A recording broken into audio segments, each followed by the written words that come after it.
Hi everyone, मैं रोहन यादव आप सभी का एक बार फिर से अपने यूट्यूब चैनल पर स्वागत करता हूं। जैसा कि आप सभी लोगों को पता है कि मैं आप लोगों को समाज कार्य के संबंध में संपूर्ण जानकारी प्रोवाइड कराता हूं। और आज की जो ये क्लास है, ये all India institute of medical science Delhi की बात मैं कर रहा हूँ, एम्स दिल्ली की बात मैं कर रहा हूँ, जिसमें ग्रुप ABC में आप लोगों के लिए वैकेंसी निकाली गई है। बेसिकली अगर मेडिकल सोशल वर्क की बात करूं तो टोटल 10 सीटों पे भर्ती आई है। इसी के संबंध में मैं आप लोगों के लिए एक क्लास लेकर आया हूं मेडिकल सोशल वर्क में, और NTA UGC नेट के लिए भी है। तो ये कॉमन टॉपिक है। जैसा कि आप सभी लोगों को पता है कि मैंने 2 क्लासेस आप लोगों को प्रोवाइड करा चुका हूँ। एक क्लासेस पब्लिक थी और एक क्लासेस प्राइवेट रखी गई थी, कल की क्लासेस। तो आज मैं फिर आप लोगों के लिए पब्लिक के लिए लेकर आया हूँ। ये सभी बच्चे देख सकते हैं, ये आज की जो वीडियो होगी। यदि आप एम्स में मेडिकल सोशल वर्क में अगर आप तैयारी कर रहे हैं, इसकी आप समाज कार्य में ऑनलाइन क्लास लेना चाहते हैं, तो आप लोगों को बता दो कि 3500 फीस है।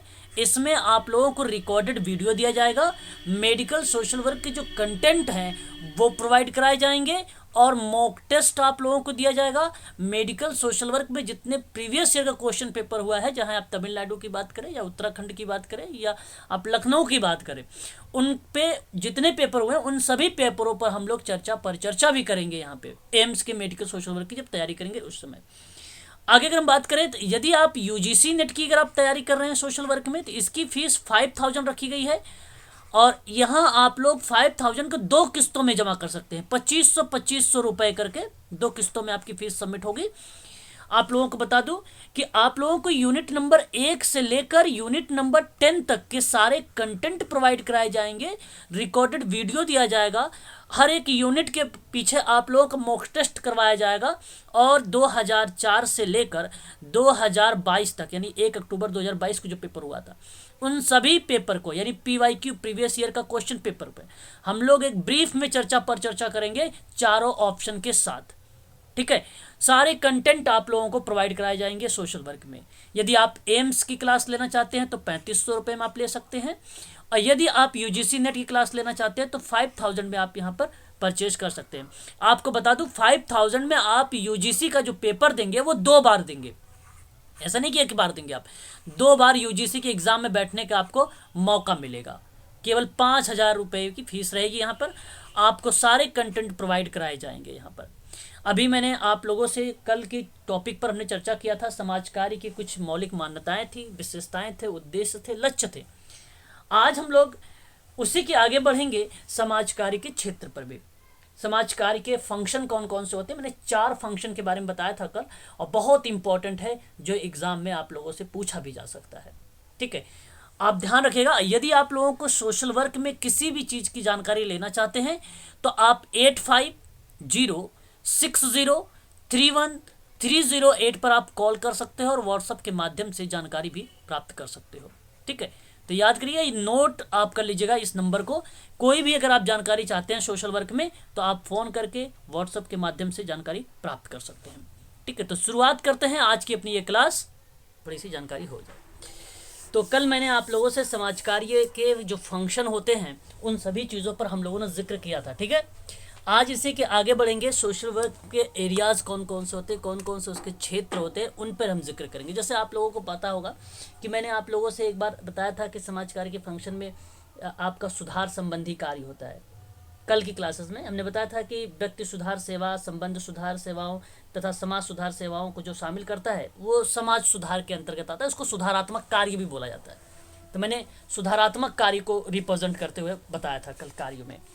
फिर उसके बाद उपचारात्मक कार्य बताया था, जहाँ पे कार्यों के अंतर्गत समस्या की प्रकृति के अनुसार होता है।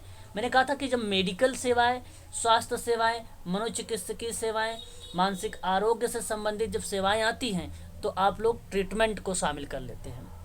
मैंने एक फिर बताया था निरोधात्मक कार्य, जहाँ पे मैंने कहा कि सामाजिक नीति और नियम, जन चेतना उत्पन्न करने से संबंध में जब प्रौढ़ शिक्षा जैसे कार्यक्रम या विभिन्न प्रकार के कल्याण संबंधी कार्यक्रमों पर बात करते हैं तो वो निरोधात्मक कार्य को रिप्रेजेंट करता है। ठीक है, तो इस तरीके से हम लोगों ने कल देखा था समाज कार्य के कौन कौन से कार्य होते हैं। 4 टाइप के होते हैं, ये मैंने कल बता दिया था, आप शायद उसको नोट भी किए होंगे। तो आज हम लोग बात करने वाले हैं समाज कार्य के क्षेत्र के बारे में। बेसिकली समाज कार्य का जो क्षेत्र होता है वो दो ही टाइप में है। आप चाहें तो इसको लिख सकते हैं कि समाज कार्य का जो विषय क्षेत्र है वो दो पक्ष पर आधारित है। आप ध्यान दीजिएगा, दो पक्ष कौन कौन से होते हैं। एक पक्ष आपका होता है प्रथम व्यक्ति में, ध्यान रखिएगा सभी लोग, प्रथम जो मैं बता रहा हूँ पहला, वो व्यक्ति और उसकी आवश्यकता होती है। व्यक्ति और उसकी आवश्यकता होती है, ये एक क्षेत्र है, यह एक क्षेत्र है। दूसरी तरफ अगर हम बात करते हैं, जो दूसरा बनता है वो आपका पर्यावरण बनता है। दूसरा बनता है पर्यावरण, वह दशा जो इन आवश्यकताओं और समस्याओं को जन्म देती है। मुख्य रूप से ऐसी आवश्यकताएं जिनके पूरा ना होने के कारण गंभीर समस्या उत्पन्न हो जाती है। तो कोई व्यक्ति भी हो सकता है इसमें, जैसे बालक हो सकता है, युवक भी हो सकता है, वृद्ध हो सकता है, महिला भी हो सकती है, पुरुष भी हो सकता है ना। तो आवश्यकताएं किसी भी क्षेत्र की हो, मुख्य रूप से वह आवश्यकताएं जो पर्यावरण के अनुकूल ना हो, वो बेसिकली समाज कार्य का विषय क्षेत्र का पार्ट बन जाता है। जब हम पर्यावरण की बात करते हैं तो उसके संबंध में सामाजिक हो, आर्थिक हो, राजनैतिक दशा हो, जहाँ पे सामाजिक दशाएं समाज के किसी वर्ग में या एक से अधिक वर्ग में पिछड़ापन या हीनता की भावना, या आर्थिक दशा समाज में आर्थिक विषमताओं, या राजनीतिक दशा या लोकतांत्रिक समाज में व्यक्ति के विकास और स्वतंत्रता के कारण बाधा पैदा कर देती है, तो वो बेसिकली पर्यावरण को रिप्रेजेंट करने लगती है। फिर जब हम आगे बात करते हैं कि व्यक्ति समाज कार्य, समूह समाज कार्य, सामुदायिक संगठन की प्रणाली का प्रयोग करते हुए तब समाज में सेवा प्रदान करते हैं, और जब सेवा प्रदान करते हैं तो इसी दृष्टि से समाज कार्य का जो क्षेत्र होता है वो विभाजन हो जाता है। तो समाज कार्य का क्षेत्र में अब देखेंगे हम लोग व्यापक रूप पे। जैसे देख सकते हैं, सबसे पहले हमारे सामने बाल विकास है। बाल विकास कहते किसे हैं? सिंपल सी बात है, बहुत ही सरल है। कोई बताना चाहेगा बाल विकास क्या होता है? जहां पे बाल कल्याण को रिप्रेजेंट किया जा रहा है।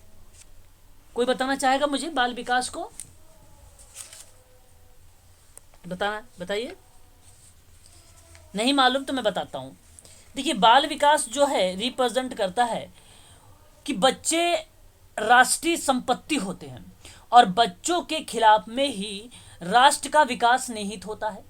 विकास की प्रक्रिया में मानव विकास न केवल विकास का साधन है, बल्कि वह इसका लक्ष्य भी है। कि इसका कारण वह है कि विकास की प्रक्रिया को तब तक, ध्यान रखिएगा, तब तक गतिशील नहीं किया जा सकता जब तक कि मानव शरीर अधिक से अधिक रचनात्मक और उत्पादक ना हो जाए। तो कहने का मतलब एक प्रकार से बाल विकास समाज सेवा के विषय क्षेत्र का एक महत्वपूर्ण पहलू माना जाता है। बच्चों को राष्ट्र की सबसे महत्वपूर्ण संपत्ति माना जाता है, इसीलिए प्रत्येक राष्ट्र बच्चों के पालन पोषण और देखभाल के लिए यथासंभव प्रयास करता है। तो यह एक क्षेत्र है समाज कार्य का, जहां बाल कल्याण को रिप्रेजेंट किया जाता है, बाल विकास को रिप्रेजेंट किया जाता है ना। तो बाल विकास क्या हो सकता है, इसकी क्या विशेषताएं हो सकती हैं समाज कार्य में? आप जानते हैं कि इसके अंतर्गत 18 वर्ष से कम आयु के व्यक्तियों के लिए जो कार्यक्रम चलाए जाते हैं वो बाल विकास के क्षेत्र में आते हैं।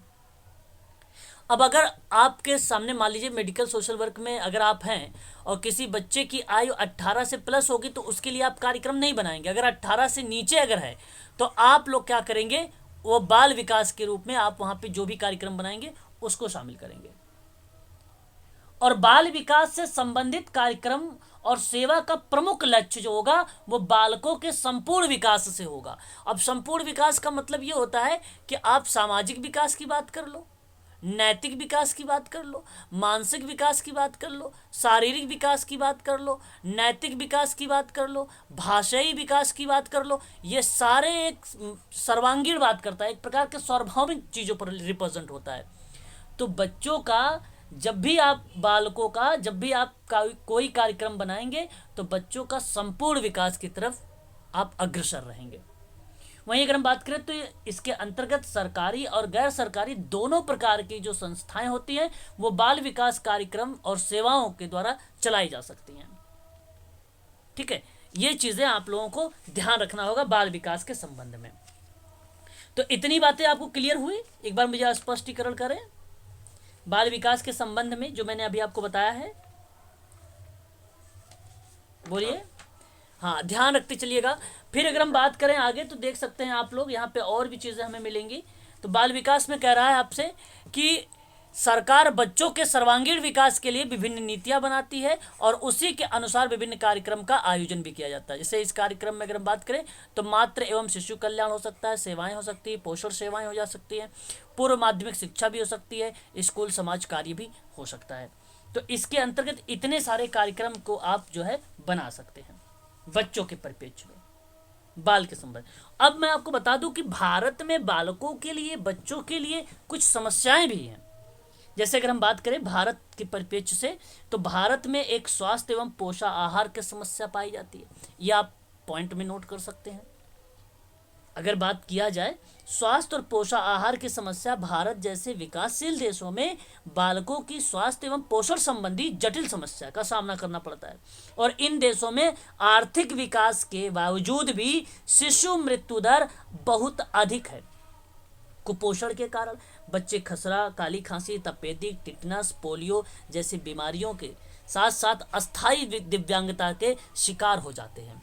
तो आप एक पॉइंट इन बच्चों के लिए एक समस्या में अगर आप नोट करना चाहें, एक साइड में आप डाल लीजिए कि बालकों के या बच्चों की समस्या, और एक पॉइंट लिख लीजिए कि स्वास्थ्य एवं पोषाहार की समस्या जो है वह भी एक प्रकार की क्या है, बच्चों के लिए समस्या है। वहीं अगर हम बात करें तो बच्चों में मनोरंजन की समस्या, मनोरंजन की समस्या कैसे हो सकती भाई, कि देश में सर्वाधिक क्रीड़ा स्थल की और मनोरंजनात्मक सेवाओं की कमी है। अधिकांश विद्यालय में खेल कूद और मनोरंजन की सुविधाएं नहीं है। घनी और गंदी बस्तियों में स्वास्थ्यप्रद मनोरंजन की समस्याएं कुछ अधिक गंभीर मानी जाती है। तो आप एक प्रकार से आप कह सकते हैं कहीं कहीं घनी और गंदी बस्तियों में स्वास्थ्यप्रद को लेकर मनोरंजन की समस्याएं अधिक पाई जाती है और कहीं कहीं किसी किसी विद्यालय में स्पेस कम होने की वजह से उनके यहाँ क्रीड़ा स्थल या खेल कूद की जो मनोरंजन की सेवाएं होती, जो सुविधाएं होती है वो प्रोवाइड नहीं है। इसलिए ये भी बच्चों के लिए एक प्रकार की समस्या है। तो दूसरी बात भी आपको क्लियर हो गई यहाँ पे। तीसरी बात आप कह सकते हो, क्लास ले रहा हूँ। तीसरी अगर मैं आप लोगों से बात करूं, शिक्षा की समस्या होती है। शिक्षा की समस्या क्या होती है कि भारतीय संविधान के अनुच्छेद में अगर मैं बात करूं आप लोगों से, अनुच्छेद 45 आपसे क्या कहता है, कहता है कि नीति निर्देशक तथ्यों में यह कहा गया है कि राज्य 6 से 14 वर्ष से कम आयु के बच्चों को निःशुल्क एवं अनिवार्य प्राथमिक शिक्षा उपलब्ध कराएगा।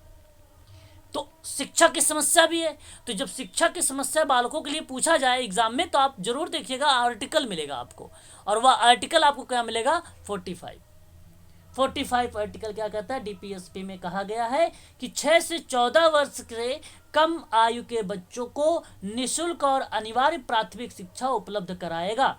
कई राज्यों ने इससे संबंधित कानून भी बनाए हैं। अभी तक देश में सार्वभौमिक निःशुल्क और अनिवार्य शिक्षा उपलब्ध नहीं हो पाई है। इसलिए आप लोग शिक्षा की समस्या को भी एक प्रकार से दर्शा सकते हैं। 3 बातें हो गई। चौथी बात अगर हम करें तो संरक्षा की समस्या होती है बच्चों के संबंध में। आप ये कह सकते हो कि अधिकांश परिवार में बच्चों के माता पिता और अन्य सदस्य कम या अधिक मात्रा में संरक्षा देते हैं। एक कहने का मतलब एक प्रकार से यह है कि कई परिवार में वे उपेक्षित होते हैं, कभी कभी बच्चों का कोई संरक्षक ही नहीं होता है। तो इसलिए आप संरक्षा की समस्या को भी दर्शा सकते हैं कि ये भी एक प्रकार से बच्चों के लिए समस्या है। क्षेत्रों पर बात कर रहे हैं हम लोग। उसके बाद अगर हम बात करें बाल दिव्यांगों की समस्या होती है। जैसे कि आपको मालूम होगा एक राष्ट्रीय नमूना सर्वेक्षण आया था 1990 में, 1990 के दौरान में आया था। तो उस समय बताया गया सर्वेक्षण में कि शारीरिक दिव्यांग जो लोग हैं वो लगभग 1.50 करोड़ हैं। उसमें नेत्रहीन भी थे, मुखबधिर भी थे, अपंग भी थे, मानसिक रोगी भी थे, मतलब सभी प्रकार की जो आरपीडब्ल्यूडी एक्ट 21 टाइप की डिसेबिलिटी बताई उन सबको आप यहाँ पे शामिल कर सकते हैं। ठीक है, लेकिन कुछ ही डिसेबिलिटी को उसने बेसिकली मुख्य माना था, जैसे नेत्रहीन मान लिया, मुखबधिर मान लिया था, शारीरिक को मान लिया था और मानसिक रोग को मान लिया था इसने मुख्य रूप से। तो इनके तिरस्कार और छेड़खानी छेड़खानी और मनोरंजन के अभाव पर निर्भरता की समस्या का सामना करना पड़ा था। इसलिए यहाँ पर कहा जा सकता है कि बाल दिव्यांगों की जो समस्या है वो बाल विकास के लिए एक प्रकार की समस्या बन सकती है या बाल कल्याण के लिए समस्या बन सकती है। ठीक है, तो ये सारी चीज़ें थी। इस तरीके से आपने देखा यहाँ पे कि बाल विकास किसे कहते हैं। समाज कार्य सेवा में अगर हम बात करते हैं तो बच्चों को राष्ट्र की सबसे महत्वपूर्ण संपत्ति माना जाता है और प्रत्येक राष्ट्र बच्चों के पालन पोषण और उसकी देखभाल के लिए यथासंभव प्रयास करता है। इसमें सरकार जो है सार्वभौमिक विकास के लिए विभिन्न प्रकार की नीति बनाती है। उस तरीके से बच्चों का विकास होता है। उसके लिए कुछ कार्यक्रम भी है, जैसे मातृत्व एवं शिशु कल्याण भी है, सेवाएं हैं, फिर उसके बाद पोषण सेवाएं हैं, पूर्व माध्यमिक शिक्षा भी है, स्कूल समाज कार्य का प्रमुख यहाँ पे रखा गया कुछ ये कार्यक्रम। उसी के साथ साथ हम लोगों ने अभी देखा है बाल कल्याण के अंतर्गत समस्याएं क्या थी, उन समस्याओं के बारे में भी हम लोगों ने यहाँ पे जिक्र कर लिया है। आप लोगों को बता दूं एक चीज़ और, अगर आप चाहो तो नोट कर सकते हो बाल कल्याण में आर्टिकल, अगर आप चाहो तो जैसे अब एग्जाम में जब भी कभी प्रश्न आता है ना बाल संबंध के संबंध में, वही आर्टिकल बता रहा हूँ, उससे ज़्यादा आर्टिकल नहीं आते हैं कभी भी पेपर में बच्चों के संबंध में। जैसे अगर मैं आपसे बात करूँ बच्चों के संबंध में, अगर आप आर्टिकल याद कर लेते तो बहुत अच्छी बात है। जैसे मैं यहाँ पे लिख देता हूँ, एक आर्टिकल आता है 15 का 3, एक आर्टिकल आता है 24, एक आर्टिकल आता है 17, एक आर्टिकल आता है 39, एक आर्टिकल आता है 42 और एक आता है 45। ये आर्टिकल्स जो हैं ये बेसिकली बच्चों के संरक्षण संबंधित संवैधानिक प्रयास हैं। इन आर्टिकल के अंतर्गत मैं एक एक लाइन बता देता हूँ। यही एग्जाम में अगर बच्चों के संबंध में आता है प्रश्न तो यही से प्रश्न बनाते हैं। 15 का 3 में कहा गया है कि राज्य को महिलाओं एवं बच्चों के लिए विशेष प्रावधान का अधिकार होगा। ये 15 का 3 में राज्य को महिलाओं एवं बच्चों के लिए, जी आप लिख लीजिए 15 के 3 में, हाँ लिख लीजिए कि व्यवस्था की गई है राज्य को महिलाओं एवं बच्चों के लिए विशेष प्रावधान करने का अधिकार, महिलाओं एवं बच्चों के लिए विशेष प्रावधान करने का अधिकार। ये 15 का 3 रहेगा, आप इसे नोट कर लीजिएगा। आर्टिकल नंबर 24 देखिए, थोड़ा सा तीव्र गति से लिखिएगा। यहाँ आप ये लिख लीजिए कि 14 वर्ष से कम आयु के बच्चों को कारखाना हो या कंपनी या खदान जिसको बोलते हैं, अन्य प्रकार के कभी भी जोखिम युक्त कार्य में नियोजित किए जाने के लिए निषिद्ध मानता है।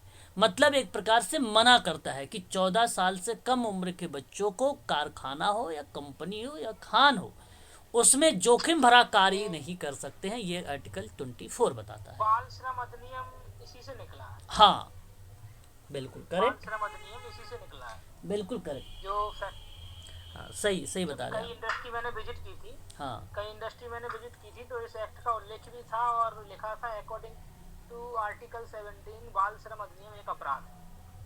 आर्टिकल 17 बेसिकली क्या है आपको बता दूं।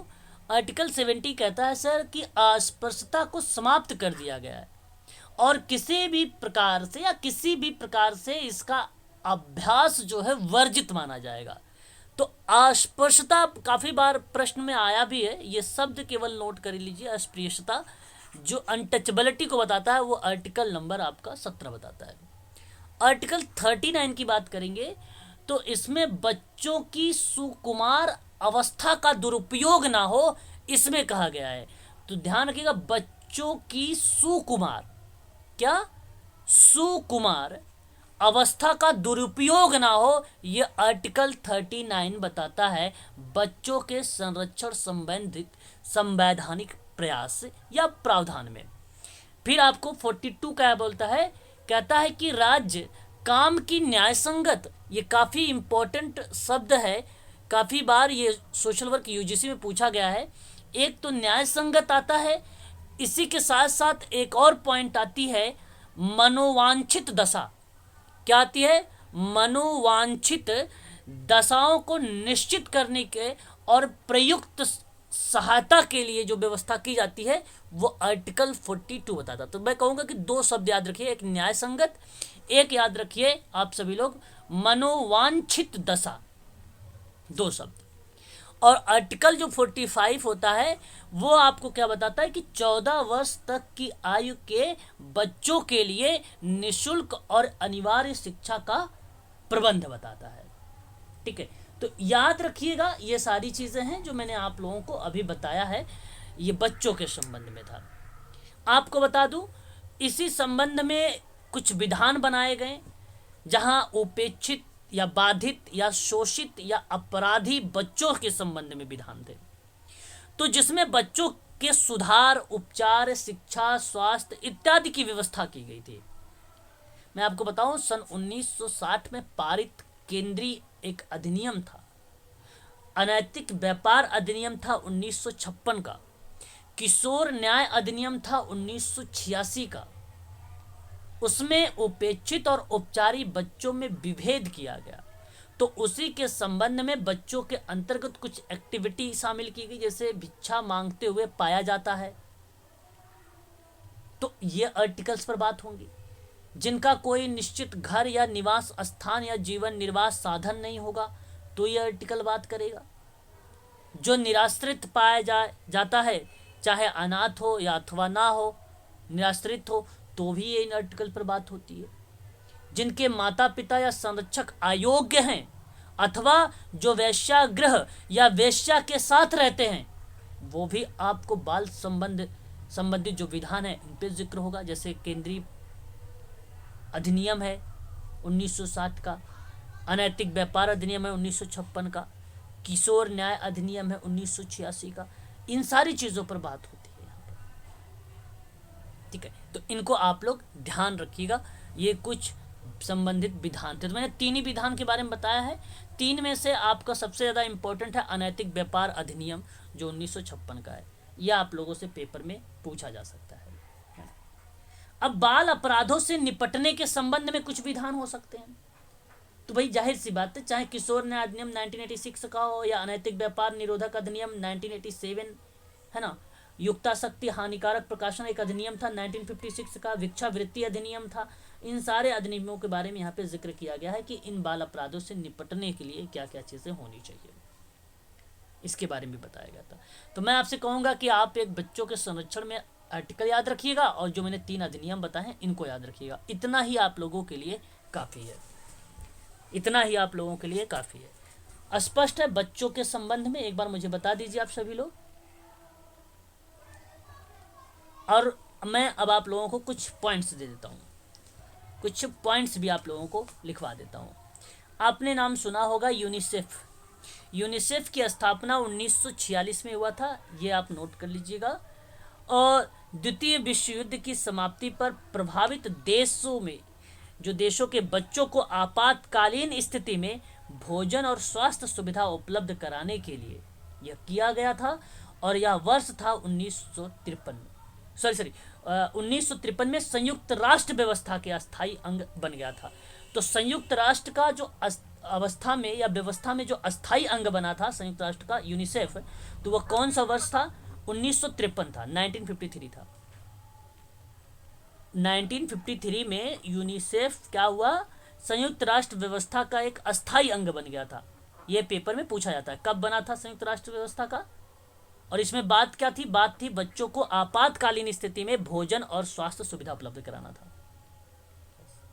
यह पॉइंट था आप लोगों के लिए, पेपर में हो सकता है आप सबसे पूछा जाए। यूनिसेफ बाल कल्याण के विभिन्न क्षेत्रों में व्यापक योजनाएं चला रहा है, जो शिक्षा, सुरक्षा, पोषण से लेकर स्वास्थ्य और सफाई तक विस्तृत है कि नहीं? आपको तो मालूम होना चाहिए। बाल श्रम और बच्चों के अनैतिक व्यापार को रोकने हेतु समय समय पर कार्यक्रम बनाता है। कौन? यूनिसेफ बनाता है। तो बाल कल्याण पर अंतर्राष्ट्रीय प्रयास अगर कोई कर रहा है तो वह यूनिसेफ कर रहा है, इंटरनेशनल लेवल पर। समझ में बात आ रही कि नहीं आ रही है? बोलिए एक बार जरा। तो एक एक पॉइंट आप लिखेंगे तभी आपको मज़ा आएगा, समझ भी आएगा कि ये पॉइंट्स जो हैं कितने इम्पोर्टेंट है सोशल वर्क के लिए, है ना, सोशल वर्क टॉपिक में बच्चों के संबंध में।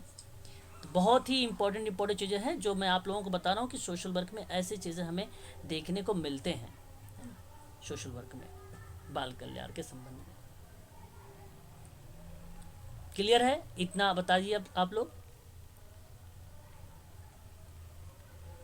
बल्कि हाँ, तो ये चीज़ें हैं बाल कल्याण के संबंध में। और आपको बता दूं, बाल कल्याण के अगर कोई पूछे इसको परिभाषा कैसे देंगे आप, तो बालक के संपूर्ण कल्याण से लगाया जाता है जो एक्टिविटी, जो क्रियाविधि, वो बाल कल्याण कहलाती है। आपने नाम सुना होगा भारतीय योजना आयोग। भारतीय योजना आयोग ने ही बाल कल्याण को परिभाषा दिया है। उसने कहा है कि बालक के संपूर्ण कल्याण से लगाया है। संपूर्ण कल्याण से मतलब चाहे आप भाषाई विकास, अभी मैंने बात कर रहा था ना पक्ष पर, तो वही चीज़ है। अब संपूर्ण कल्याण में आप चाहो तो ये भी मेंशन कर सकते हो आर्थिक, प्रशासनिक, प्रविधि, शैक्षिक, सामाजिक, ये सारी चीज़ें शामिल कर सकते हो। इसका एक ही मोटो है कि प्रत्येक बालक का विकास, वृद्धि के समान अवसर प्रदान किया जाए, यही इसका मोटो है ना। ये अब यहाँ पे शारीरिक, मानसिक, सांवेगिक, शैक्षिक, व्यवहारिक विकास के लिए सेवाओं का आयोजन करना ही बाल कल्याण का उद्देश्य बनता है। बाल कल्याण का उद्देश्य है कि रोगों से बचाव करना, स्वास्थ्य सेवाएं उपलब्ध कराना, आत्मनिर्भरता विकसित करना, ये बाल कल्याण का उद्देश्य है। बाल कल्याण का उद्देश्य अगर हम मेडिकल सोशल वर्क के हिसाब से बात करें तो नोट करना है, कर लीजिएगा, शारीरिक, संवेगात्मक, सामाजिक और मानसिक रूप से अधिक बच्चों की चिकित्सा व्यवस्था और पुनर्वास का प्रबंध करना, मैनेजमेंट करना, ये बाल कल्याण का उद्देश्य माना जाता है। बस ये क्षेत्र है बाल कल्याण का, बाल कल्याण का क्षेत्र है ये। इसको आप लोगों को ध्यान में रखना चाहिए। इसमें उपचारात्मक सेवाएं आ सकती हैं, सुधारात्मक सेवाएं भी आएंगी, पुनर्वास संबंधी सेवाएं आएंगी, निरोधात्मक भी सेवाएं आएंगी, विकासात्मक सेवाएं आएंगी। तो हालांकि मैंने 4 तो आप लोगों को क्षेत्र बताया ही था, उन सभी क्षेत्रों को यहाँ पे आप शामिल कर लीजिए, आपका वो क्लियर हो जाएगा। ठीक है। आपको मैं बता दूं, आपने नाम सुना ही होगा पंडित जवाहरलाल नेहरू के जन्म दिवस पर 14 नवंबर अभी हाल ही में बीता है, आप लोगों को पता होगा, बाल दिवस के रूप में मनाया जाता है। ये भी आप नोट कर लीजिएगा, बाल दिवस के रूप में मनाया जाता है, इसको ध्यान रखिएगा 14 नवंबर को। यहाँ इसका उद्देश्य यही है कि बच्चों का संपूर्ण विकास हो सके, शारीरिक और मानसिक, सामाजिक, उन्हीं बच्चों का संपूर्ण विकास की बात करता है। आप इसको ध्यान रखिएगा। चलिए आगे बढ़ेंगे और नेक्स्ट पॉइंट देखेंगे। कोई दिक्कत तो नहीं है ना बाल कल्याण में? अगर कोई दिक्कत हो तो आप मुझसे पूछ सकते हैं भाई। स्पष्ट है ना, कोई दिक्कत तो नहीं है? बाल कल्याण का टॉपिक यहाँ पे खत्म हो गया है, इसलिए मैं पूछ रहा हूँ, अगर कोई दिक्कत है पूछ लीजिए। बाल कल्याण का टॉपिक यहाँ पे खत्म हो गया है, यदि कोई दिक्कत है आप पूछ लीजिए। यहाँ मैं आपको 2-3 पॉइंट अगर एक एक्ट के बारे में बता दूं, जहाँ पे एग्जाम में कई बार प्रश्न आता भी है, आप लिख लीजिए। एक विशेष विवाह अधिनियम होता है, बच्चों के संबंधित ही पारिवारिक विधान है, आप लिख लीजिए। एक विशेष विवाह एक्ट होता है 1954 1954।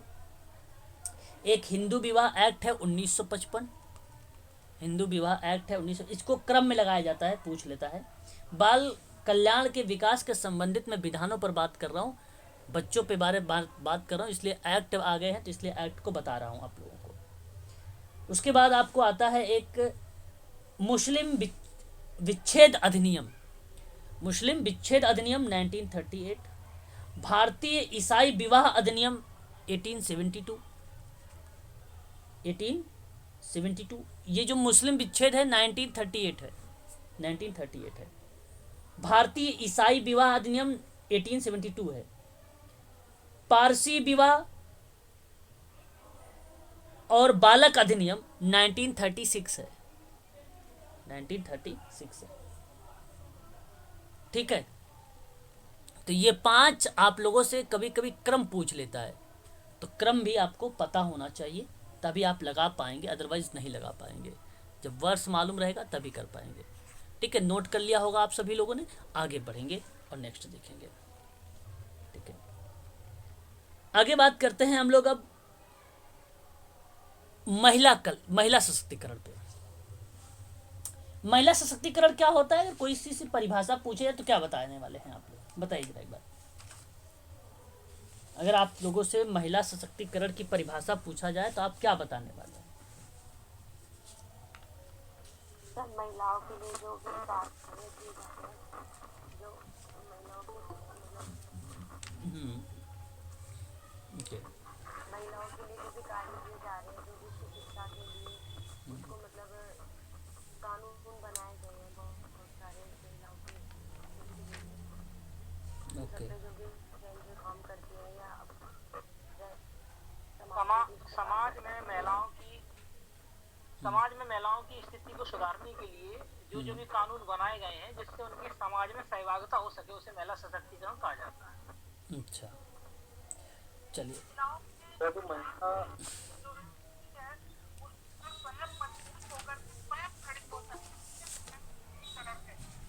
ओके, हाँ जी, अपना स्वयं का अपने अधिकार के अनुसार ले सकते हैं। चलो अच्छा ठीक है। आप लोगों ने अपने अपने हिसाब से सभी लोगों ने बताया, सही आपने बताया। देखो, महिला कल्याण या महिला सशक्तिकरण की बात अगर हम करें, आपको मालूम होना चाहिए कि महिलाओं की विशेष समस्याओं के निवारण और उसके पिछड़ेपन को दूर करना और उसके आर्थिक और सामाजिक स्तर और स्थिति को उन्नत करने की दृष्टि से। सबको प्लीज साइलेंट करा दीजिए। हाँ, एक बार सभी लोग म्यूट हो जाइए, सबकी शायद वो आ गई आवाज़, अनम्यूट हो गए, एक बार सभी लोग म्यूट हो जाइए। तो है ना, याद रखें ये सारी चीज़ें हैं महिला सशक्तिकरण की, है ना। क्या मैं बात कर रहा था आप लोगों से, स्किप कर गया माइंड से, क्या बोला? अच्छा, वेरी गुड। तो यहाँ मैं आपसे बात बता रहा था कि महिलाओं की जो समस्याओं के निराकरण और उसके पिछड़ेपन को दूर करना और उसके आर्थिक और सामाजिक स्तर को, उसकी स्थिति को उन्नत करने की दृष्टि से आयोजित किया जाता है, जहाँ पे आर्थिक पराधीनता से स्वतंत्रता की बात हो, सामाजिक रूढ़ी या परंपराओं से बात हो। क्योंकि नॉइज बहुत हो रहा है। एक बार म्यूट हो जाइएगा सभी लोग भाई, बैकग्राउंड आवाज़ आ रहे हैं। समय के बाद अगर आप ज्वाइन नहीं हो पाते हैं तो आप ग्रुप में मैसेज छोड़ दिया करें, तो मैं आपको ज्वाइन कर लूँगा। तो मैं बात कर रहा था आप लोगों से कि आर्थिक और सामाजिक स्तर को, स्थिति को उन्नत बनाने के लिए, है ना, तो पराधीनता से स्वतंत्रता और सामाजिक रूढ़ी और परंपराओं से मुक्ति और सामाजिक संरचना के परिवर्तन में पुनर्गठन और महिला कार्यक्रम के मुख्य पक्षों पर बात होता है। तो महिला सशक्तिकरण समाज सेवा के विषय का एक दूसरा प्रमुख पहलू है कि महिला सशक्तिकरण है। इसका अर्थ है कि सामाजिक और आर्थिक और शैक्षिक और राजनैतिक स्तर पर महिलाओं को आत्मनिर्भर बना के उन्हें सशक्त बनाना है। महिलाओं को कमज़ोर वर्गों में इसलिए शामिल किया गया है कि क्योंकि वे लैंगिक भेदभाव यानी असमानता के कारण पिछड़ रही हैं। अब यह महसूस किया जाता है कि महिलाओं के विकास और भागीदारी के बिना राष्ट्र का विकास संभव ही नहीं है। इसलिए सशक्तिकरण एक बहुआयामी प्रक्रिया के अंतर्गत रख दिया गया है। तो ये चीज़ें तो हमें पता ही होनी चाहिए, है ना, ये चीज़ें तुम्हें पता होना चाहिए।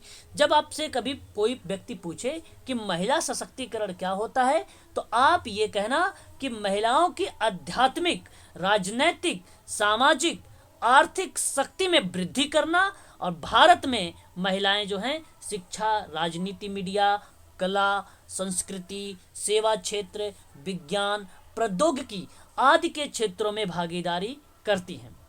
तो भारत का संविधान सभी भारतीय महिलाओं की समानता की गारंटी देता है, ये आप भली भांति तरीके से जानते हैं। जब महिलाओं की आध्यात्मिक और राजनीतिक और सामाजिक और आर्थिक शक्ति में वृद्धि करेंगे तो जाहिर सी बात है महिला सशक्तिकरण अपने आप खुद ब खुद आगे उभर कर आ जाएगा। तो ये चीज़ें हैं, ये चीज़ आप लोगों को ध्यान रखना पड़ेगा। यहाँ इसका उद्देश्य यही है कि महिलाओं की प्रगति और उनमें आत्मविश्वास का संचार करना। महिला सशक्तिकरण देश के विकास के लिए महत्वपूर्ण है। महिलाओं का सशक्तिकरण सबसे महत्वपूर्ण चीज़ है कि रचनात्मक क्रियाविधि। अगर आप उन्हें सशक्त करेंगे, उन्हें शक्तिशाली बनाएंगे, प्रोत्साहन करेंगे तो देश के लिए बहुत ही अच्छा होगा। तो ये चीज़ें हैं, ये आपको ध्यान रखना पड़ेगा।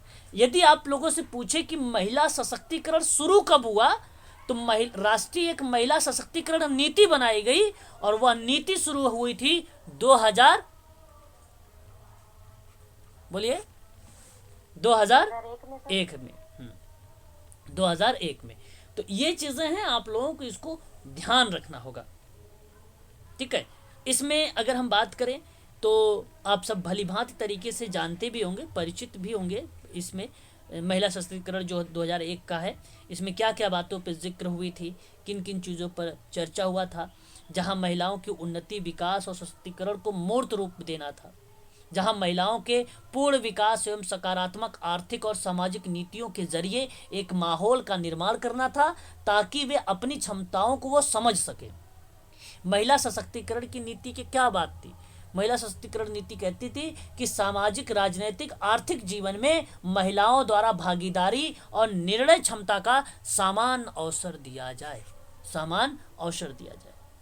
स्वास्थ्य की देखभाल हो, सभी स्तर की गुणवत्तापूर्ण शिक्षा दिया जाए, कैरियर और व्यावसायिक मार्गदर्शन दिया जाए, रोजगार, समान वेतन, व्यावसायिक स्वास्थ्य सुरक्षा, सामाजिक सुरक्षा, सरकारी ऑफिस इत्यादि में समान अवसर उपलब्ध कराया जाए। ये बेसिकली महिला सशक्तिकरण का एक उद्देश्य बनाया गया। पुरुष और महिला दोनों में सक्रिय भागीदारी और साझेदारी द्वारा सामाजिक धारणाओं और सामुदायिक व्यवहारों में परिवर्तन लाया जाए। महिलाओं और बालिकाओं के खिलाफ होने वाले किसी भी प्रकार के भेदभाव का उन्मूलन हो सके, इस तरीके की बात महिला सशक्तिकरण के अंतर्गत की गई थी। ये चीजें हैं। और महिलाओं का आर्थिक सशक्तिकरण कैसे करेंगे, गरीबी उन्मूलन कैसे करेंगे, आपको उसको निपटारा करना है, लघु ऋण प्रदान करना है, महिला और अर्थव्यवस्था को बनाए रखना है, वैश्वीकरण की बात करना है। वैश्वीकरण मतलब महिलाओं की समानता के लक्ष्य की पूर्ति के लिए नई चुनौती जो खड़ी की है, उसमें लैंगिक प्रभाव को योजनाबद्ध तरीके से मूल्यांकित नहीं किया जा सकता। तो उसके लिए आप ये कह सकते हो कि गुणवत्तापूर्ण रोजगार सृजित करने के लिए नीति में फेर बदलाव की जरूरत कर सकते हैं, या फेर बदलाव करेंगे तभी सशक्तिकरण आगे बढ़ेगा।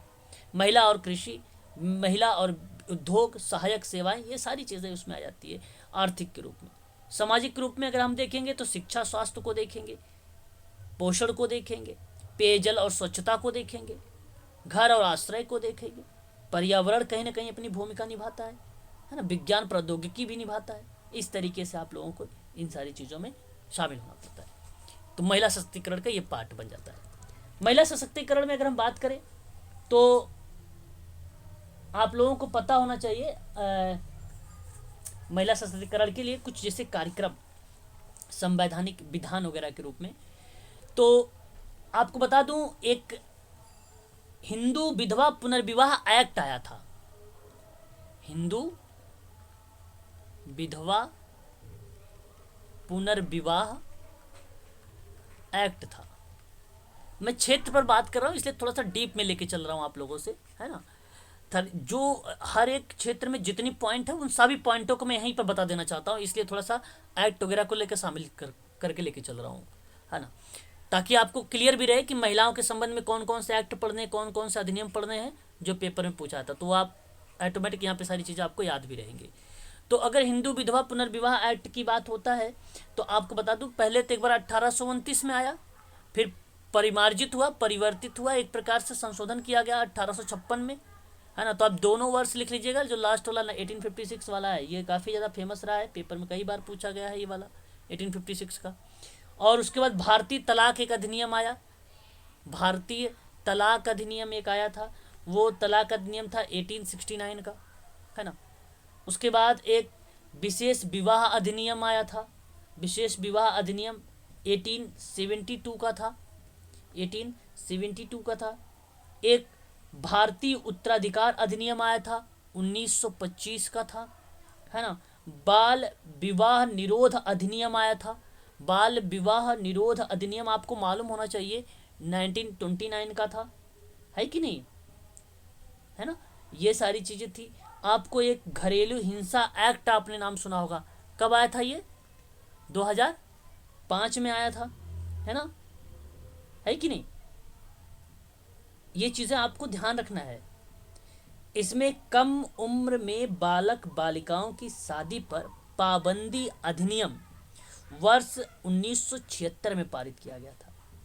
कम उम्र में बालक और बालिकाओं की शादी पर पाबंदी अधिनियम आया था 1976 में।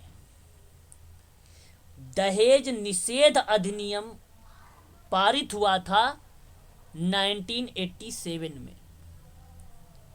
वैश्यावृत्ति निवारण अधिनियम आया था, पारित हुआ था 1986 में। सती निषेध अधिनियम आया था 1987 में। 1987 में लिख रहे हैं ना आप सभी लोग। और वेरी वेरी मोस्ट इम्पॉर्टेंट एक एक्ट है, उसको आप नोट कर लीजिए, प्रसव पूर्व निदान तकनीकी अधिनियम। प्रसव पूर्व निदान तकनीकी अधिनियम पेपर में पूछा जा चुका है, 1994 में पारित हुआ था। ये काफी ज्यादा तो ये एक्ट याद रहेंगे आप लोगों को, जितने एक्ट थे महिलाओं के संबंध में मैंने यहाँ पे आपसे चर्चा कर दिया है। और ये महिलाओं की समस्याओं के समाधान और नीति और कार्यक्रम और सेवाओं के संबंध में ये संवैधानिक प्रयास है, संवैधानिक प्रयास है। क्लियर है? बताइए, बोल नहीं रहे आप लोग, मेरी आवाज जा रही कि नहीं जा रही है? सर एक मैटरनिटी लीव भी आया था ना? हाँ, वो भी एक्ट है, आप उसे भी आप नोट करना नोट कर लीजिए। हाँ, वो एक बार यूजीसी में पूछा गया था मैटरनिटी। हाँ, सबसे ज़्यादा आपको बताऊँ ना, एक सती निषेध को याद रखो, प्रसव पूर्व निदान को याद रखो। प्रसव पूर्व निदान तकनीकी वाला तो बहुत फेमस सवाल है, ये बहुत बार पूछा जा चुका है, ये कई बार पूछा जा चुका है। अच्छा, ये तो हो गया क्लियर। यहाँ पे ये थे आपके कुछ संबंधित नीतियाँ। अब आप लोग एक पॉइंट बना लीजिए, महिला सशक्तिकरण के संबंध में योजनाएं कौन कौन सी हो सकती हैं। योजनाओं से भी प्रश्न पूछ लेता है, तो मैं यहीं पर सब स्पष्टीकरण कर देना चाहता हूँ ताकि आप लोगों को कोई दिक्कत ना हो, है ना। और यहीं से अगर आप लोग नोट्स बना लेंगे, अगर आज थोड़ा सा इसको पढ़ लेंगे ना, बहुत अच्छा टॉपिक है ये। और एग्ज़ाम में आप लोग समझ लीजिए कि यहाँ से हर बार प्रश्न पूछा जाता है ना, हर बार पूछा जाता है। तो इसके संबंध में एक योजना था, ड्वाकरा योजना था, नाम सुना है आप लोगों ने? ड्वाकरा योजना जानते हैं आप लोग? ये 1982 में आया था। इसमें पता क्या था?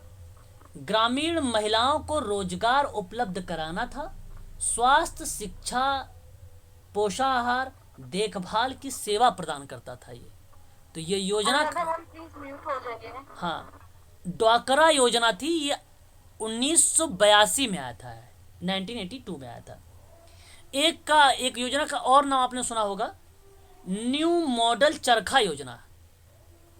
न्यू मॉडल चरखा योजना, हालांकि पेपर में तो नहीं आया है, लेकिन ये महिला सशक्तिकरण के संबंध में योजनाएं हैं जहां महिलाओं की समस्याओं को दूर करना और उन्हें सशक्त एवं सक्षम बनाने के लिए केंद्र सरकार द्वारा राष्ट्रीय स्तर पर चलाई गई ये योजनाएं हैं।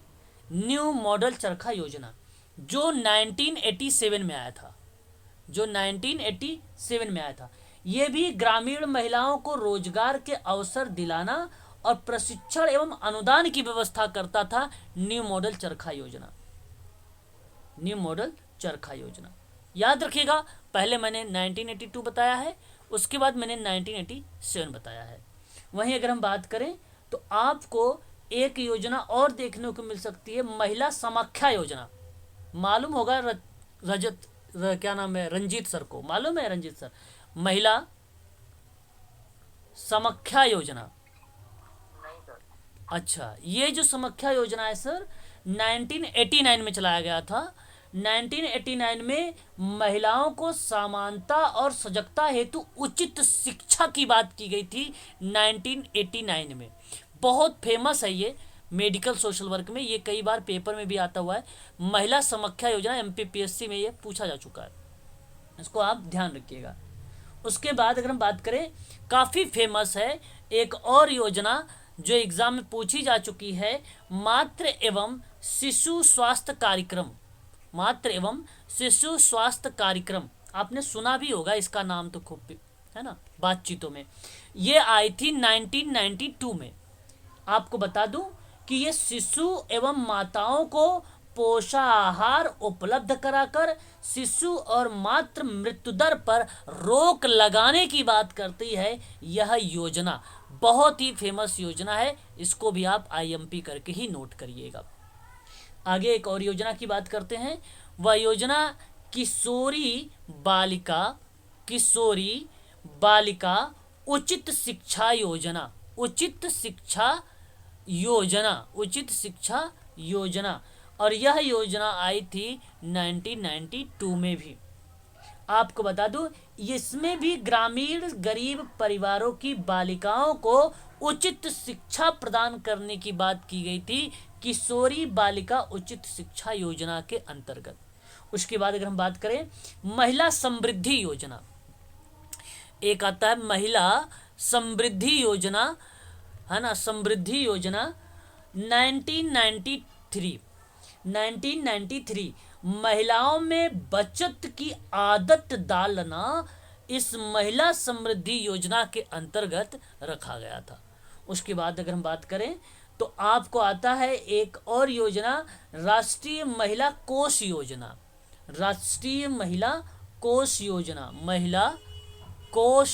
कोष का मतलब होता फंड, कोष की योजना, ठीक है, कोष की योजना। यह आई थी 1993 में, 1993 में आई थी। कब आई थी? 1993 में आई थी। तो गरीबी रेखा के नीचे की महिलाओं को उत्पादन के लिए ऋण सुविधा देना राष्ट्रीय महिला कोष योजना के अंतर्गत रखा गया था और ये भी 1993 में आई थी। उसके बाद अगर हम बात करें तो राष्ट्रीय मातृत्व लाभ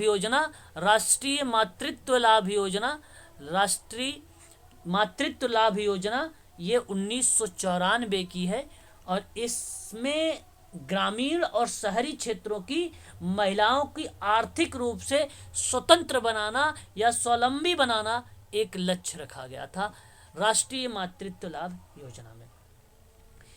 और दो चार हैं जी। एक अगर हम बात करें राष्ट्रीय महिला विकास परियोजना आया था। राष्ट्रीय महिला विकास परियोजना जो थी 1996 की थी। 1994 1994 आप देखिए स्क्रीन को भी, 1994 मैंने लिखा है। शहरी और ग्रामीण क्षेत्रों में महिलाओं के आर्थिक रूप से स्वतंत्र बनाना था वो। अभी हमने बात किया है आपसे राष्ट्रीय महिला विकास परियोजना 1996 की है और इसमें ग्रामीण महिलाओं की भागीदारी में वृद्धि करना था। उसके बाद आपको बताऊं राज्य राजेश्वरी बीमा योजना था। राज्य राजेश्वरी बीमा योजना 1997 का था, जहां गरीबी रेखा के नीचे की बालिकाओं और महिलाओं को दिव्यांगता की स्थिति में एक सुस्त आर्थिक सहायता देने की बात करता था, एक मुफ्त आर्थिक सहायता देने की बात करता था। ठीक है, तो ये चीज आप ध्यान रखिएगा। एक आता है बालिका समृद्धि योजना। बालिका समृद्धि योजना थी वो 1997 की, जहां गरीबी रेखा के नीचे परिवारों में जन्म लेने वाले बालिकाओं की मां को पौष्टिक आहार और बालकों की शिक्षा व्यवस्था की बात किया था। यह आपकी योजना थी बालिका समृद्धि योजना। बालिका समृद्धि योजना, इसको आप ध्यान रखिएगा। महिला सशक्तिकरण एक वर्ष था जिसको आप जानते हैं, महिलाओं के लिए विशेष योजना चालू की गई थी 2001 में। 2001 में तो ये चीज़ें आप ध्यान रखिएगा। राष्ट्रीय महिला सशक्तिकरण वर्ष के रूप में मनाकर महिलाओं की सामाजिक आर्थिक दशा को सुधारने के लिए दिशा में एक साहसिक कदम उठाया गया सन 2001 में।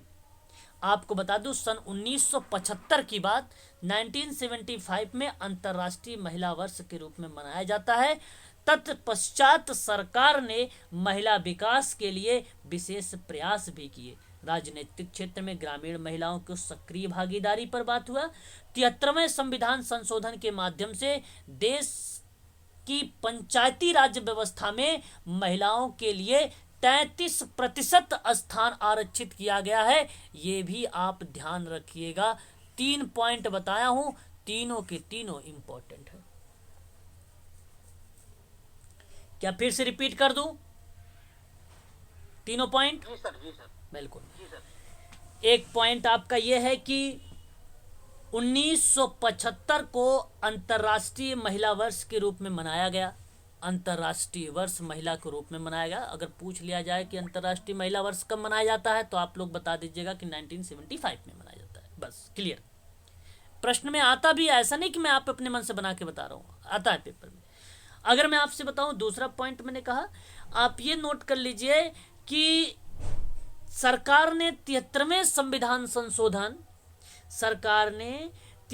संविधान संशोधन के माध्यम से देश की पंचायती राज्य व्यवस्था में, देश की पंचायती राज्य संस्थाओं में महिलाओं के लिए 33%, कितना, 33% स्थान जो है आरक्षित किया है। तो याद रखिएगा, काफी इंपॉर्टेंट पॉइंट है, पेपर में कई बार पूछा जा चुका है। 33%, जो बच्चे देते हैं पेपर उनको तो मालूम होगा कि आता है। तीसरी बात मैंने कहा कि 2001 को राष्ट्रीय महिला सशक्तिकरण वर्ष के रूप में मनाया जाता है। ये आपकी हो गई 3 बातें। आप इस चीज को आप ध्यान रखिएगा, ठीक है। आर्टिकल में एक 14 आर्टिकल आता है महिलाओं को सुरक्षा प्रदान करने के संबंध में। अगर हम बात करते हैं, जहां सभी व्यक्तियों के लिए कानून के समक्ष समानता की बात करता है, तो महिलाओं के संबंध में थोड़ा सा पॉइंट बना देता है आर्टिकल 14। आर्टिकल 15 का 1 याद रखिएगा। 15 का 1 में अगर मैं आपसे बात करूं तो ये क्या कहता है, आपसे कहता है कि धर्म, जाति, लिंग, मूल वंश या स्थान के आधार पर भेदभाव को निषेध माना गया है। यह आर्टिकल आपको 15 बताता है, 15 का 1। अभी जो 15 का 3 हम लोगों ने पढ़ा था, बच्चों के संबंध में पढ़ा था कि महिलाओं और बच्चों के लिए विशेष प्रावधान था 15 का 3 में, है कि नहीं? अभी पढ़ा था, अभी बताया था आप लोगों को। उसके बाद एक आर्टिकल 16 आता है, 16, राज्य के अधीन किसी भी पद, रोजगार या नियुक्ति से संबंधित समान अवसर देने की बात करेगा, तो वो आर्टिकल 16 बनता है, 16 बनता है। और समान कार्य के लिए समान वेतन का अधिकार कौन सा आर्टिकल बताता है? आर्टिकल 39 का डी, है ना, 39 का डी। समान कार्य के लिए समान भुगतान का अधिकार 39 का डी। आपको बता दूं, एक आर्टिकल है 343, काफी बार पूछा जाता है यूजीसी में। 343 स्थानीय निकाय में 1/3 आरक्षण का प्रावधान है, 1/3 आरक्षण का प्रावधान है। तो ये कुछ आर्टिकल थे जो आप सब के लिए इंपॉर्टेंट थे, मैंने आप लोगों को यहाँ पे बता दिए। सशक्तिकरण के संबंध में योजनाओं पे चर्चा कर लिया हम लोगों ने, और उसके बारे में अब थोड़ा सा हम बात कर लेते हैं अंतर्राष्ट्रीय प्रयास को लेकर, है ना। अंतर्राष्ट्रीय प्रयास क्या थे? बेसिकली वर्ष 1995 में मानव विकास रिपोर्ट में लिंग संबंधी विकास जो है सूचकांक और लिंग समानता को बढ़ाने का उपाय या सुझाव दिए गए थे। तो अंतर्राष्ट्रीय प्रयास पे जब महिला विकास की बात करें आप लोग, जहां महिला विकास रिपोर्ट में लिंग संबंधी विकास सूचकांक की बात हो या लिंग समानता बढ़ाने का उपाय की बात हो, तो वह वर्ष याद रखिएगा 1995। बाकी आप जानते हैं कि 1975 को संयुक्त राष्ट्र संघ के द्वारा अंतर्राष्ट्रीय महिला वर्ष घोषित किया गया, और उसी वर्ष से 8 मार्च प्रतिवर्ष अंतर्राष्ट्रीय महिला दिवस के रूप में मनाया जाता है। साथ ही 1976 और 85 के दशक को महिलाओं के लिए संयुक्त राष्ट्र दशक के रूप में स्थापित भी है। तो अगर दशक पूछे, दशक महिलाओं के लिए संयुक्त राष्ट्र दशक कब से कब माना जाता है, तो 1976 से लेकर 1985 तक का माना जाता है। यह आप ध्यान रखिएगा, यह आप लोग ध्यान रखिएगा, ठीक है। तो ये था महिलाओं के संबंध में, ठीक है। क्लियर है यहां तक? बताइए।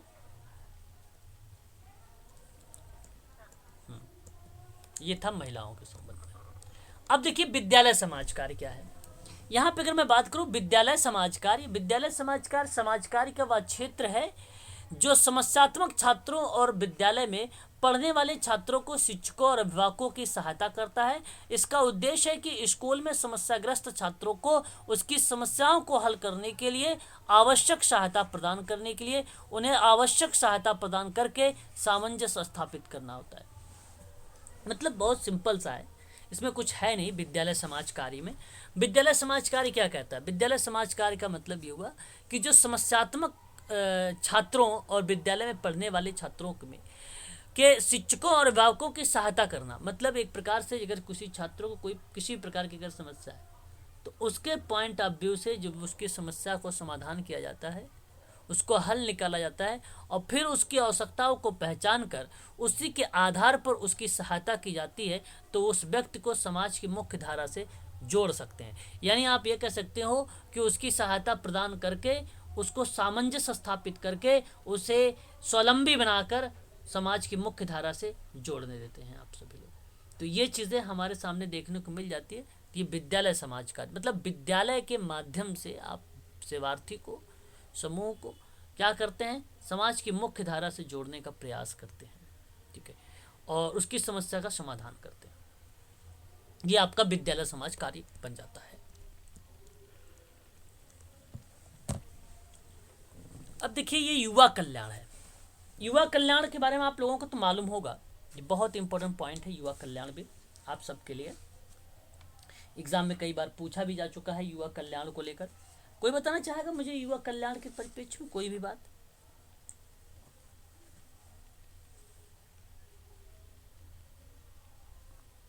क्या ये राजीव गांधी द्वारा लाई गई एक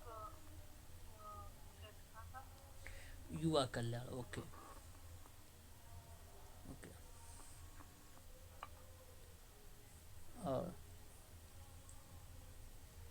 और कोई लोग बताएंगे?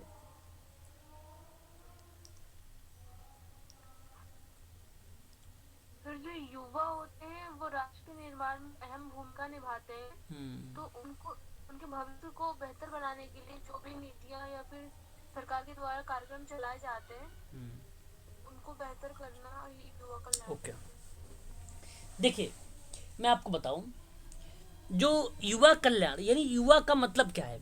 युवा से मतलब ये होता है कि बचपन और किशोरावस्था की संक्रमण की अवस्था के बाद की अवस्था से है, जिसमें महत्वपूर्ण ढंग से मनोसामाजिक या मनोवैज्ञानिक या शारीरिक परिवर्तन होते हैं। इस अवस्था में व्यक्ति का न केवल पूर्ण सांवेगिक विकास होता है बल्कि उसे अपनी भूमिका को पूर्ण रूप से निर्वाह करने का प्रशिक्षण भी प्राप्त होता है। इसी युवा कल्याण अवस्था में व्यक्ति विभिन्न प्रकार के सामाजिक प्रशिक्षण को प्राप्त करता है, बल्कि वयस्कता की अवस्था में या उसकी स्थिति में स्वायत्त ढंग से यानी इंडिपेंडेंट ढंग तरीके से बहुत सी नवीन परिस्थितियों को भी प्राप्त करता है।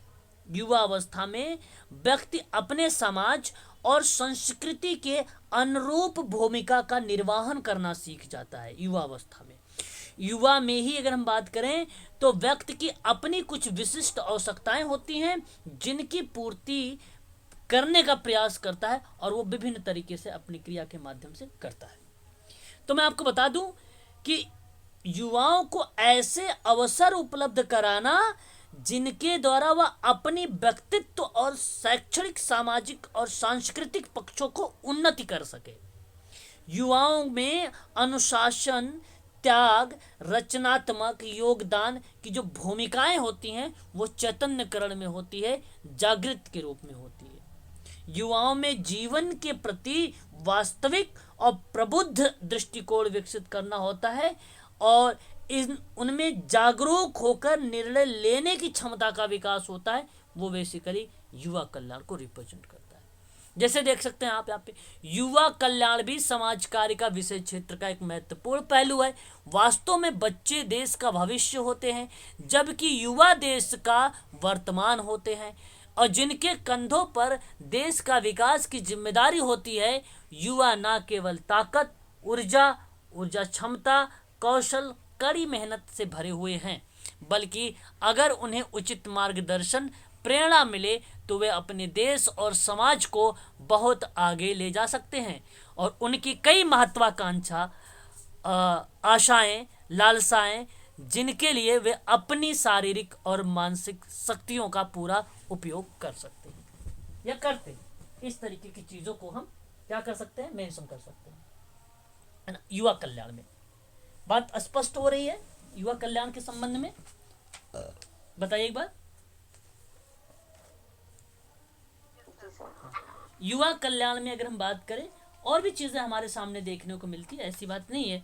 जैसे युवाओं की अगर हम बात करें, भारत में बहुत समस्याएं भी हैं युवाओं को लेकर। भारत में अगर युवाओं की समस्या की बात अगर हम करें तो युवा सक्रियता और युवकों की समस्या अनेक परिस्थितियों का परिणाम है।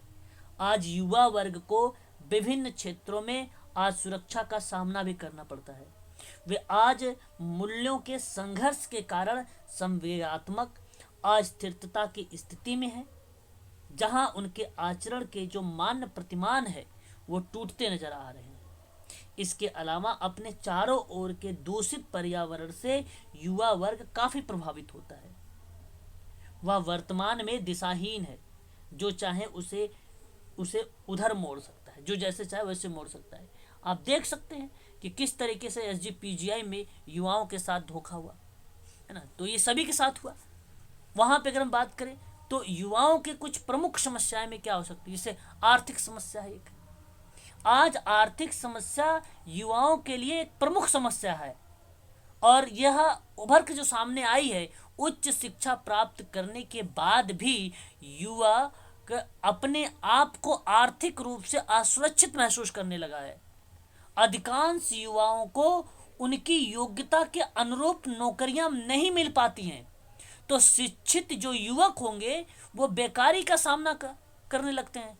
तो यह जो बेकारी की समस्या है वो काफ़ी गंभीर है, जो रिप्रेजेंट करती है आर्थिक समस्या को। तो ये युवाओं के लिए एक प्रकार की समस्या है। आर्थिक समस्या युवाओं के लिए मद्यपान और मादक द्रव्य व्यसन भी एक प्रकार की क्या समस्या है। आज युवकों में मद्यपान और मादक द्रव्य व्यसन की प्रवृत्ति दिनों दिन बढ़ती जा रही है। मादक द्रव्य समझ रहे हो ना आप, मादक द्रव्य व्यसन वगैरह जो ड्रग्स वगैरह लेते हैं वही टेक्लिका वगैरह, है ना। इसमें अगर मैं बात करूं, महाविद्यालय हो या कोई विश्वविद्यालय हो, उनमें आज तक किए गए सर्वेक्षण से इस बढ़ती हुई प्रवृत्ति की पुष्टि करता है कि शराब पिलाना, मादक द्रव्यों को काम में लेना आज का फैशन सा बन गया है, ऐसा सर्वे में बताया गया है। और कई बार की निराशाओं और कुंठाओं से ग्रसित जो युवक होते हैं वो नशीली पदार्थों के सेवन का शिकार हो जाते हैं। परिणाम स्वरूप उनके स्वास्थ्य पर इसका बुरा प्रभाव पड़ने लगता है। तो इसलिए आप ये कह सकते हो कि भारत में युवाओं की समस्या भी जो है मद्यपान और मादक द्रव्य व्यसन भी है। नैतिक मूल्यों का ह्रास होने लगता है युवाओं का। आज अधिकतर युवाओं में यह प्रवृत्ति पनपती जा रही है कि खाओ पियो और मौज करो। इस प्रवृत्ति के कारण युवकों में राष्ट्रीय दृष्टिकोण का अभाव पाया जाता है और राष्ट्रीय समस्याओं के प्रति अगर मैं बात करूं तो अधिकतर युवा उदासीन है। आज नैतिक मूल्यों का सर्वत्र ह्रास हो रहा है। टेलीविजन पर प्रसारित होने वाले अनेक कार्यक्रम ने इस प्रक्रिया में योगदान ही दिया है। व्यक्तिवादी और भौतिकवादी दृष्टिकोण में युवकों का दिशा भ्रमित कर दिया है। आज शिक्षक एक महापुरुष और उनके आदर्श नहीं है, जहां पे उनके नैतिकों का ह्रास होने लगता है। तो यह बताता है कि भारत में युवकों की जो समस्या है वह एक निम्न प्रकार से हम नैतिक मूल्यों के ह्रास को रख सकते हैं, है ना। आतंकवाद, छात्र असंतोष कह सकते हो आप SGPGI को रख के, है ना। तो ये भारत में युवाओं के लिए समस्या है। अब युवकों की समस्या का कारण क्या है, रीजन क्या है कि ये समस्याएं आ रही हैं। रीजन है, आपको बता दूं, एक शैक्षिक रीजन भी हो सकता है, जहां शिक्षण संस्थानों में पर्याप्त सुविधा ना हो तो वो भी एक प्रकार का कारण बन जाता है। परीक्षा और प्रवेश प्रणाली की बात कर ले। क्यों प्रदीप, क्यों रंजीत सर?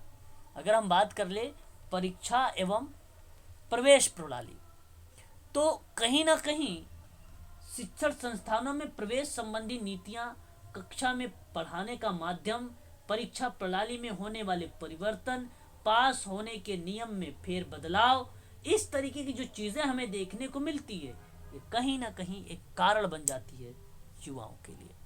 रीजंस हैं ये।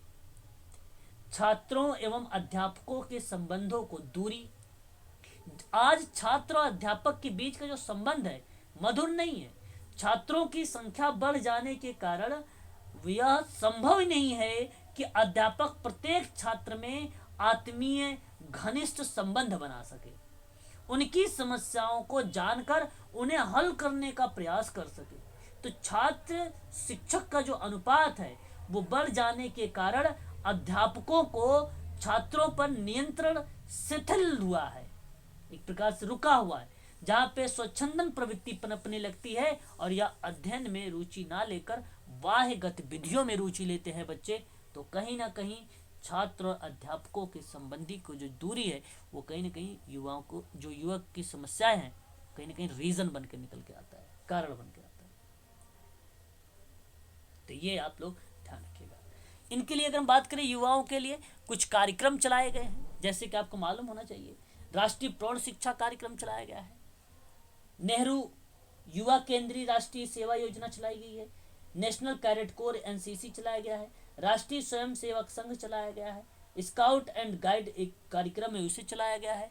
अगर हम बात करें तो एक युवा कल्याण एक मंडल चलाया गया है, बहुत सारे योग के कार्यक्रम है, पर्वतारोहण एक कार्यक्रम है ना, ये श्रमिक शिक्षा केंद्र है, सामूहिक आवास है, ठीक है, बाढ़ और सूखा पीड़ित सहायता है, विश्वविद्यालय चलचित्र परिषद है, युवा छात्रावास एवं सांसाहिक कार्यक्रम की बात करें तो ये भी बहुत सारे कार्यक्रम है युवाओं के लिए, युवाओं के लिए बहुत सारे कार्यक्रम चलाए गए हैं, इसको आप लोग ध्यान रखिएगा, है ना।